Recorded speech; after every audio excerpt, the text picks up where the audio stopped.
Welcome to Generation Football. Coming up, we find out what's happened to Afghanistan's youth women's national football team since they were granted asylum in Portugal in 2021.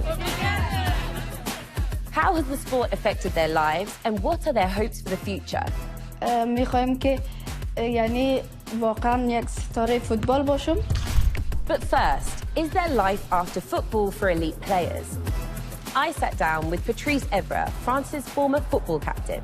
Right now, there are a billion children affected by violence. At Manchester United, he won 5 English Premier Leagues and the Champions League.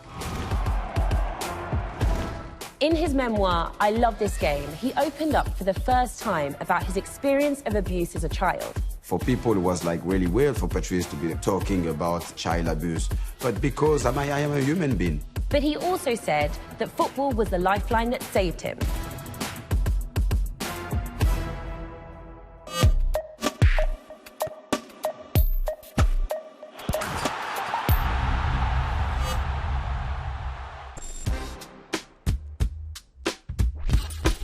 Patrice, thank you for coming to speak to me today. You're welcome. You are one of the most successful football players in recent history. But since retiring from football, you've done so many things. You've done punditry, lots of social media, activism. What is the thing you most enjoy doing with your time at the moment?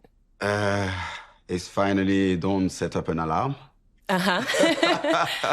No, it's like meeting people, inspiring people, helping people, doing things. I didn't have the time to do it, you know, because I always say when you're a footballer player, you live in a bubble and you are like trapped inside that box and it doesn't allow you to do many things you would like to do. So now, I'll be honest, I feel free as a person, but also mentally, and I can think about different things.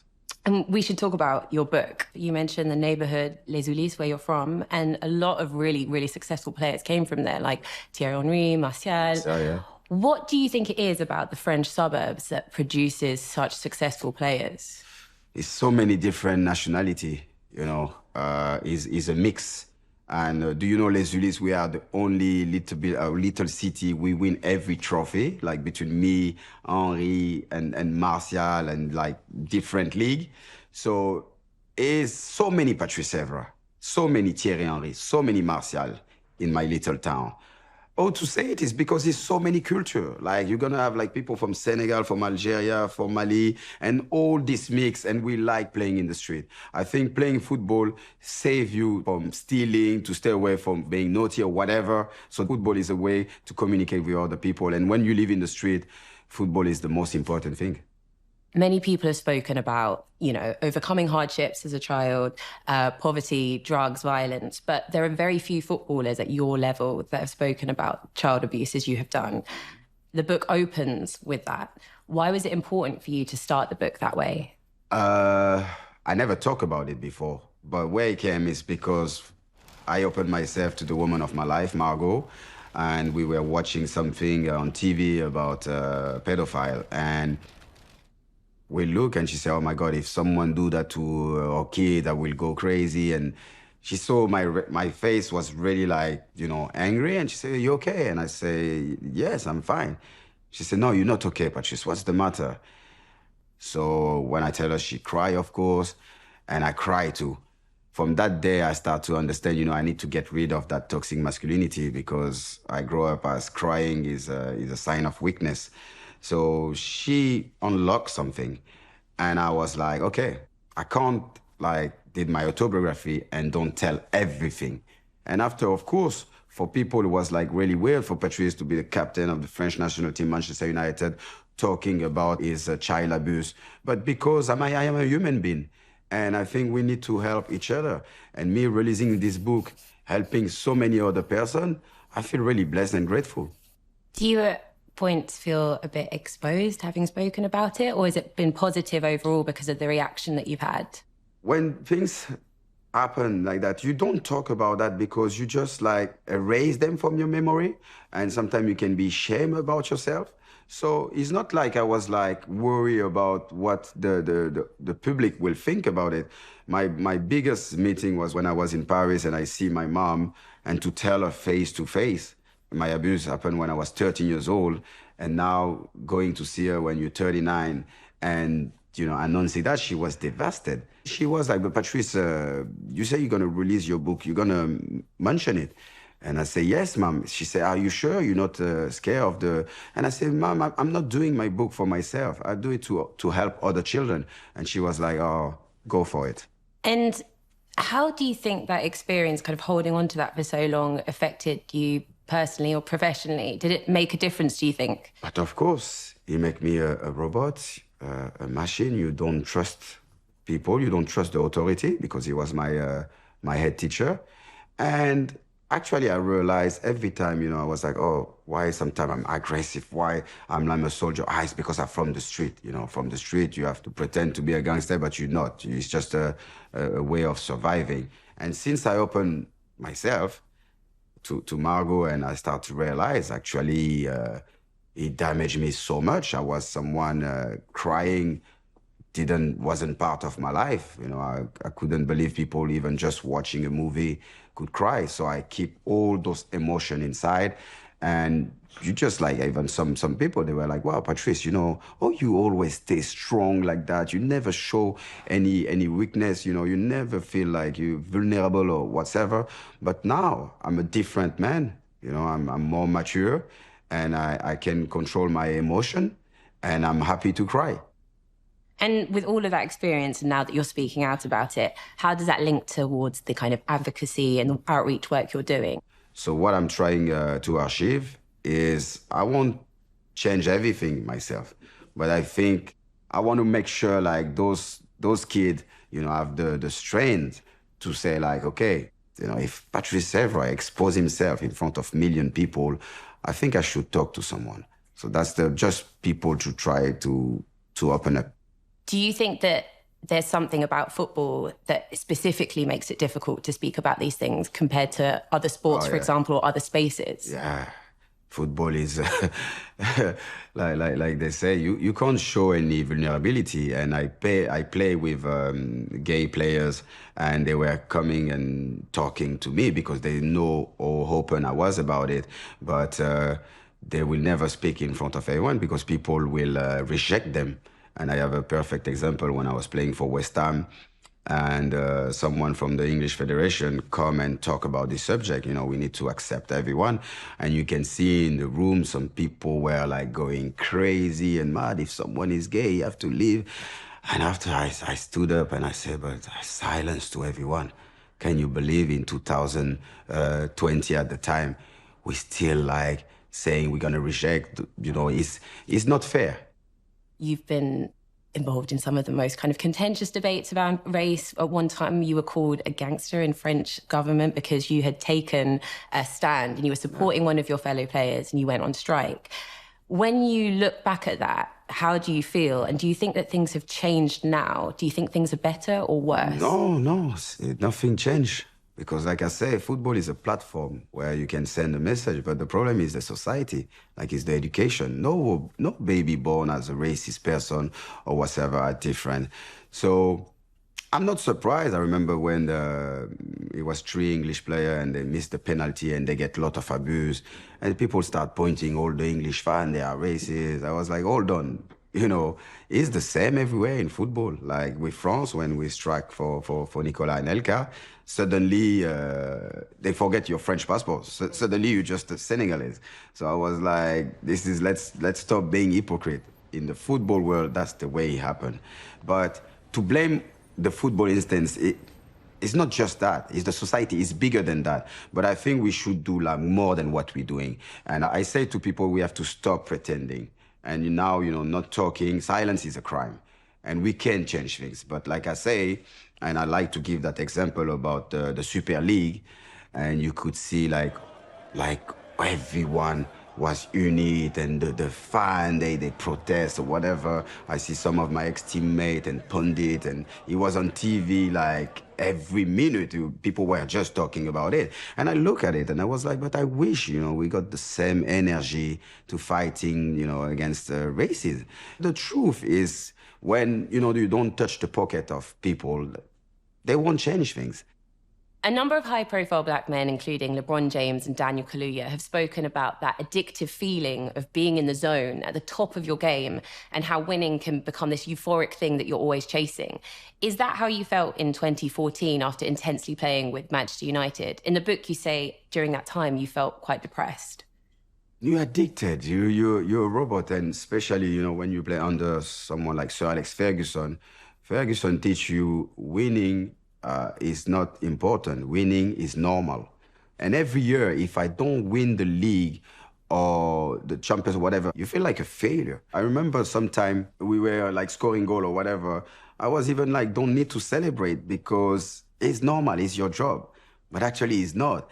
If you ask me, you know, I don't live with any regret, but you can't enjoy the moment because it's so much pressure, so much focus. And when you play for France or Brazil or England or whatever, people expect you to win the tournament. So, you know, when you don't have a good tournament, after you have 1 month's holiday, every day people will talk about it. You have to go back to your club. You don't have time to recharge. That's why we should leave the World Cup every 4 years if we care about the mental health of the player, because they are a human being. And we need to stop thinking about business, because this is business, this is money. But what about the mental health? And I know we are toys. You get injured, out, we buy a new player. And you've been so successful with football. It's given you the freedom to travel and be in different places. And I wonder if you would have been able to have that kind of growth and experience if you hadn't played football, and what would have happened if you didn't have the career you'd had, whether or not you would have made that. Football saved my life. Football allowed me to speak 6 different languages. I wasn't that great at school. But, you know, traveling with the team is a luxury. That's why I say to every child in the world, when you get the opportunity to travel, to meet different people, culture, do it. You open your mind. The world is so big. But if you stay just where you live and you don't travel, you won't understand the world. You won't understand different people, different religion. But of course, where I grew up, most of my friends, you know, some of them are dead, one of them are in jail. It could be like a bad journey for Patrice. That's why I always say I feel blessed and grateful. You do have a very calm energy about you. You know, I can feel like what you're saying to me, and that you've been through this process and really kind of put things in their place. Is that a lot of that down to the book, or what were you going to say? I really don't know. It's just like I'm so passionate about life, and I don't like to find excuse. When you get sexually abused at the age of 13, you grow up with this trauma. When, you know, you grow up in the street, it's all about, like, surviving. And when you're born as a black person, it's a disadvantage in this world. I don't have the answer. I can't tell you it's because I talk with Margot, because of my book. I don't have the answer. It's just nice to see anyway, you know? It can happen. It can happen, and it's beautiful. Because even many people, they were like, wow, Patrice, you're so nice. You can be a clown. You can be funny, whatever. But when you're angry, there's something different in your eyes. It's a fire, something dark. We all have a dark side. And I think me was become a lot from my trauma, and I realized that. When have you felt most satisfied? Now, I feel content. And when you play, you're never content, because you keep chasing, winning, and all your emotions on the side. Now I'm living my best life. I love that for you.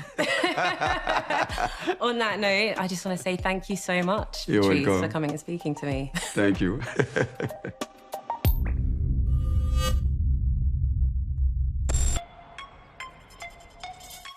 It was no ordinary football tour.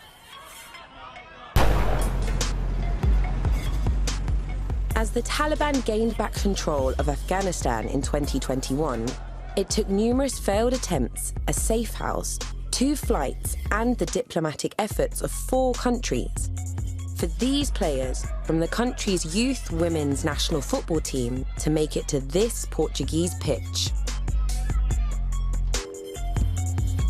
24-year-old Afghan-Canadian Farkhunda Mukhtaj, captain of the Afghan women's national team, coordinated the evacuation of over 200 footballers and family members. Last time I was in Portugal, so a couple months ago. I joined her on a visit to see how the girls are settling into their new life in Portugal after their perilous journey. When the Taliban took over Afghanistan and the government fell, the Football Federation asked me to help evacuate the youth national players because their lives were at risk. And so immediately I started looking for possibilities to get them out. Unfortunately, I didn't get the response that I was looking for in Canada. And so Kat Khosrowyar, the former Irani national team head coach, she's an Irani American. She connected me with US government officials through her sister, and immediately we got started on an evacuation. Of all the countries in the world that you could be evacuating refugees to, why was it Portugal? It just made sense for everyone to come to one nation, and Portugal was willing to support them and their family members as well, whereas other nations just wanted to support the girls, and that just wasn't going to be a viable option. Can you tell me a little bit about the girls and what they're like? So the girls are predominantly 14 to 18 years old. They are some of the most passionate and dedicated girls to the game.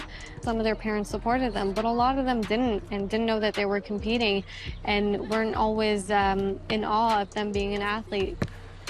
So today we're going to visit Soraya. Unfortunately, she did not come with her parents, and so she's looking after her siblings, she's playing football, she's learning online, she's doing an incredible job. E no caso da Soraya, dói a perna? Porque quando eu jogo futebol, eu estou com dores a perna. Soraya Sarkizadeh wasn't able to make it out on the first flight. Ah, ok. Pode dizer, dó.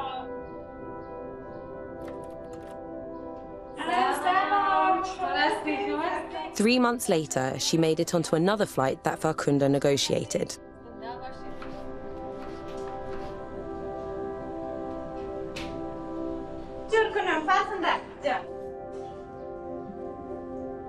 Oh my God.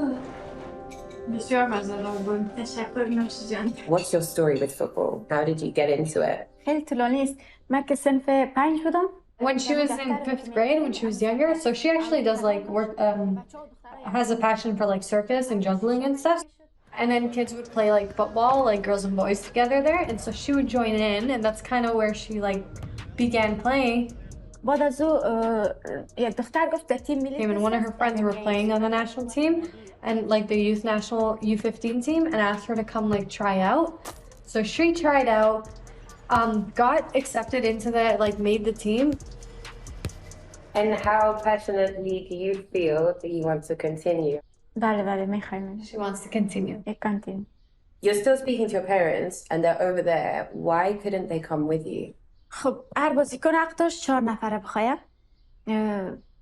من پدرم گفتم، پدرم گفت بدون مادرت نمیرم. مادرم گفتم بدون پدر، او هم گفت اگه تو ما بدون پدرت نمیرم جایی. مجبور اینمی دو خوارم یک یادن آوردم دیگه. دومی که در کشور آمدیم که درباره‌اش معلومات نداشتم اونقدر. اینجا رسیدم معلومات پیدا کردم. دیگه امی که پدر و مادر نیست برام مشکل است. How are they doing? اونا خوب هستن حالا. خوب هستن، خب مگه دق شدن. اولا که انفجار چیزا نبود. تا اون روزی که انفجار نشده بود هر روز میگفت گریان میکنید، مادر بخی گریان میکرد، میگفت کاش که نمیرفتین. همینجا آرامی شده، کاش که نمیرفتین میبودین. اما اون روز که انفجار شد شامش زنگ زد، جیگرخونم بودن، گفت شکر که رفتین از این وضعیت. خوب است که خیر است، اما رقم است، مقصد خوب است که رفتین. Do you feel safe here? Is it all good? اولا میترسیمش، بیرون برآمدن نمیتونستیم. اما یک ما پشت نان میرفتیم، 4 ماه یک جای پس میامدیم. No, you're the best. So you're looking after your siblings. That's a big responsibility. How do you find it? بسیار سخت است. راستیم. بر فعلا خو وظیفه نیست، فقط فوتبال خودم میرم، درس خودم در خانه میخونم. برشان سعی رسیدگی میتونم. اما وقتی که وظیفه بگیرم مسئولیت خودم زیاد میشه. وقت نمیفهم پیش برده نمیتونم، اما خوبتر است یعنی زودتر اونا را میگم که زودتر یعنی بخواین فامیلا را. در تلاشش هست که بخواین، مگه میگن 1 سال بعد. 1 سال بعد 6 ماه پیشم 1 سال بعد میگم، حالا 1 سال بعد میگم. 4, 9, 36, Quarantine. Exactly. Exactly.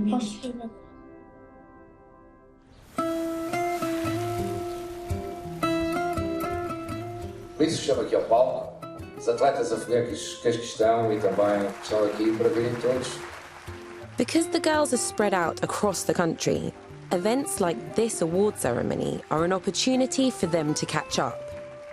Thank you so much for taking care of the youth national players and continue to empower these young girls. Thank you. Muito obrigada.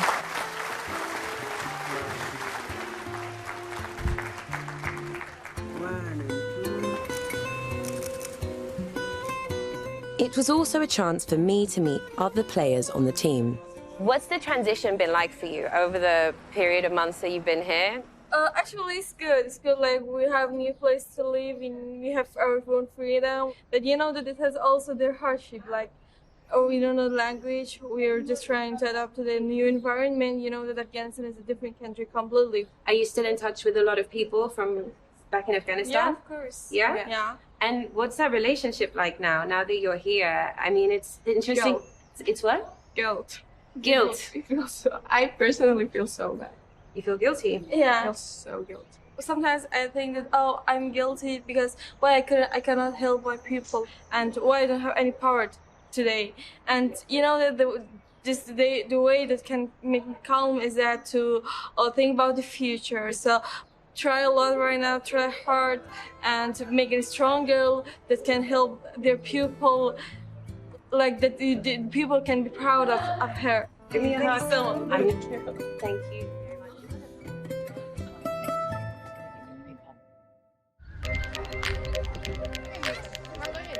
An hour and a half from Lisbon, 17-year-old Nazanin Salimi is training with her local club.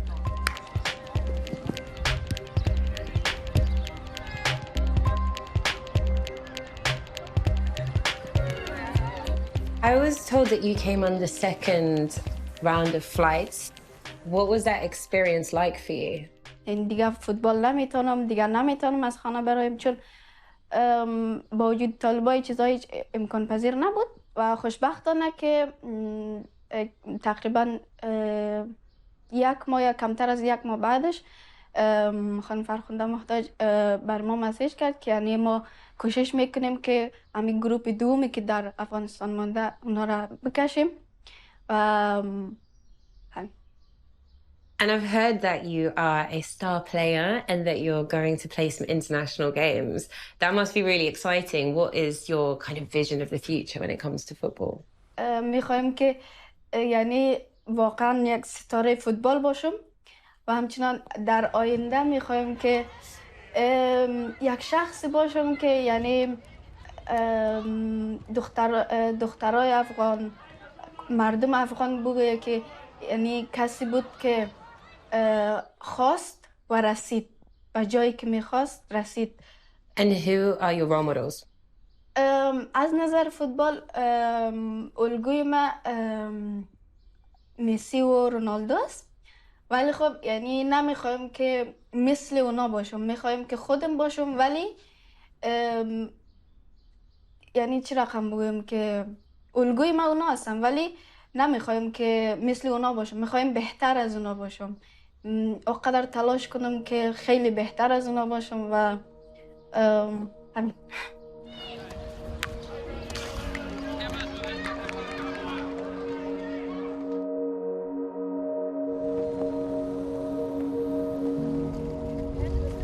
Farkhunda has strong ambitions for the future of these players and for the Afghan Women's League. We might not be in Afghanistan anymore. The sport might be banned for female footballers, but the mission is to get that restarted, allowing them to inspire future generations as well. And we're back on the international stage, competing in FIFA competitions and international friendlies.